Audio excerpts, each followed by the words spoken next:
Hola, and welcome back to another episode of Quien Que Donde, where we talk about our ministry in Ecuador and what God's doing there, as well as your part in it. As most of you know, we recently completed a trip with the Hannah Project to Ecuador, a short-term trip, and there were a few things that we had asked you specifically to pray about, and God came through in an amazing way in each of those areas. One question that's come up quite a bit is about housing whenever we're there in the jungle. We found out that we will be living on campus. They have a house that's available for us. As a matter of fact, we were able to tour the house. The kids even picked out what their bedrooms are going to be. We'd also asked that we would have a shared vision with our ministry partners, and God came through there in a way that we couldn't have even imagined. Carol and I each will have a role in three areas: one at the school, one within the missionary team, and another with outreach and discipleship. And we would ask specific prayer for each of those areas. At the school, Carol will be kind of starting and coordinating a school nursing program. I'll be working with the counseling department right now. The social worker and the other counselor there on campus are both female, and teenage boys often feel more comfortable talking with a man about the issues that they have. So I'll be kind of supplementing the resources that are already there.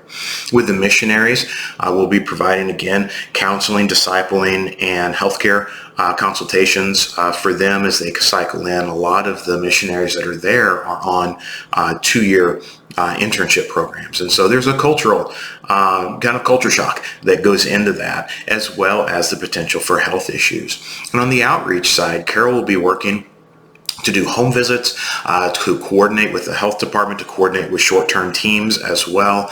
And I'll be working to form really a men's discipleship program. Right now, less than 5% of those that do come to church in that area are men. And so an effective outreach for men and teenage boys is absolutely key. In the United States, we see often that if we win the dad, we win the husband, then the whole family gets involved in church as well. In Ecuador, it's even more so. If we win the male leadership within that village, then the whole village may come to faith. And so effective discipleship is absolutely key. We also prayed for the kids to see to develop their ministry vision. And it was amazing the way God just caused them to blossom while we were in Ecuador. Mariah fell in love with the kids at the school. If you ever get a chance to ask her to talk about Daniela, she will be happy to do that. Caleb, who's really likes animals and to be outside, just fell in love with the climate and the environment, the biodiversity that's there.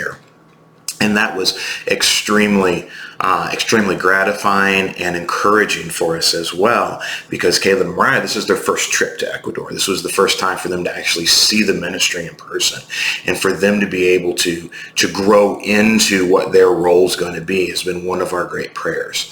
Thank you for your help in getting there. Thank you for your prayers and your support, and we ask that you would continue to pray for us as we head toward Ecuador and the ministry that's there.